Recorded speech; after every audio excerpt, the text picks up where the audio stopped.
Selamat pagi sahabat Alkitab yang terkasih. Marilah kita mengawali hari ini dengan melakukan perenungan akan firman Tuhan. Bacaan Alkitab kita pada hari ini berasal dari kitab 2 Korintus pasal 4 ayat 13 sampai 18. Namun karena kami memiliki roh iman yang sama, seperti ada tertulis, "Aku percaya sebab itu aku berkata-kata." Maka kami juga percaya dan sebab itu kami juga berkata-kata.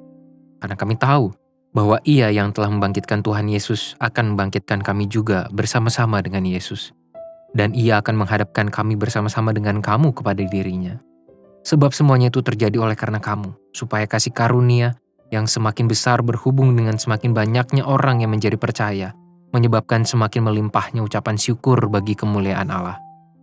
Sebab itu kami tidak tawar hati, tetapi meskipun manusia lahiriah kami semakin merosot, namun manusia batiniah kami dibaharui dari sehari ke sehari. Sebab penderitaan ringan yang sekarang ini mengerjakan bagi kami kemuliaan kekal yang melebihi segala-galanya, jauh lebih besar daripada penderitaan kami. Sebab kami tidak memperhatikan yang kelihatan, melainkan yang tak kelihatan. Karena yang kelihatan adalah sementara, sedangkan yang tak kelihatan adalah kekal. Nampaknya hampir semua manusia pernah menguap. Hal ini biasanya muncul sebagai indikator tubuh yang lelah atau mengantuk.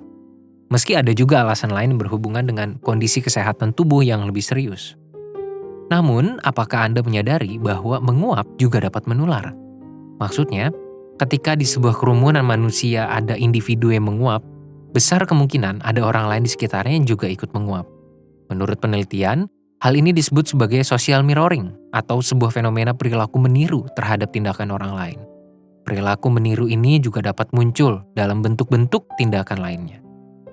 Berdasarkan fenomena ini, kita pun dapat menyimpulkan bahwa terdapat banyak hal di dalam hidup bersosial atau berkomunitas yang dapat memengaruhi individu di dalamnya.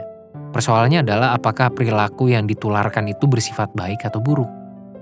Di dalam perikop ini kita pun melihat pandangan teologis sekaligus pernyataan iman dari Paulus mengenai kehadiran orang percaya yang mempersaksikan kasih karunia Tuhan bagi orang banyak. Hal ini tergambar dengan sangat jelas dalam ayat 15 ketika ia menuliskan, "Sebab semuanya itu terjadi oleh karena kamu, supaya kasih karunia yang semakin besar berhubung dengan semakin banyaknya orang yang menjadi percaya, menyebabkan semakin melimpahnya ucapan syukur bagi kemuliaan Allah."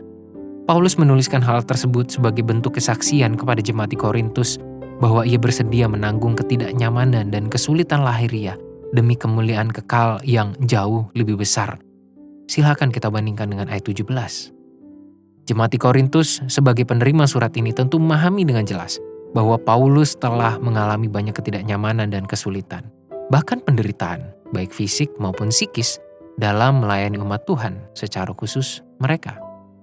Namun Paulus tetap bersedia menanggung itu semua sebagai bentuk kesetiaan dan kesediaan untuk memberikan diri sebagai manusia yang diselamatkan Kristus.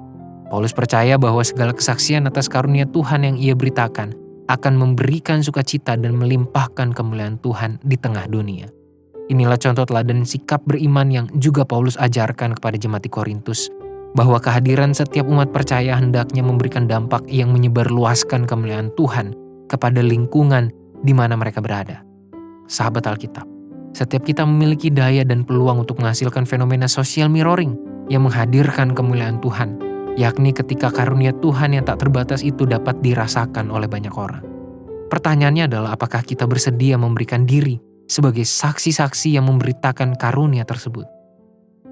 Kiranya dengan segenap hati dan pikiran kita dapat menggumulinya dan menjawab, "Ya Tuhan, saya bersedia." Marilah kita berdoa. Tuhan, inilah diri kami dengan segala kesediaan kami, komitmen yang coba kami tawarkan dan selalu kami bentuk, selalu kami teguhkan untuk menjadi pribadi, menjadi saksi-saksi Tuhan yang memberitakan kasih karunia Tuhan sehingga kemuliaan Tuhan semakin memenuhi dunia ini, semakin memenuhi lingkungan di mana kami hidup, di mana Tuhan mengutus kami. Biar kami dapat menularkan semua kabar baik itu kepada orang-orang yang ada di sekitar kami. Sehingga cara hidup, sikap hidup yang sesuai dengan firman Tuhan itu boleh dirasakan dan juga dimiliki oleh orang-orang di sekitar kami. Hanya di dalam nama Tuhan Yesus kami berdoa. Amin.